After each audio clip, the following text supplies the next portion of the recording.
Здравствуйте, друзья! Спасибо, что смотрите. Вот смотрите, вы любите примеры и факты. Вот вам сейчас приведу один. Например, позавчера я ходил на столбы и прошел 30 километров.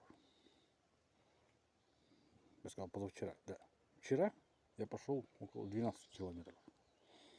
Сегодня как бы у меня по плану зарядка. Надо присесть там 100 раз минимум. После утра.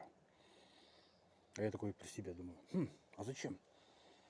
Я же, блядь, такой был молодец. Позавчера 30 километров, вчера 12. Нафига? Давай отдохнем, давай себя пожалеем.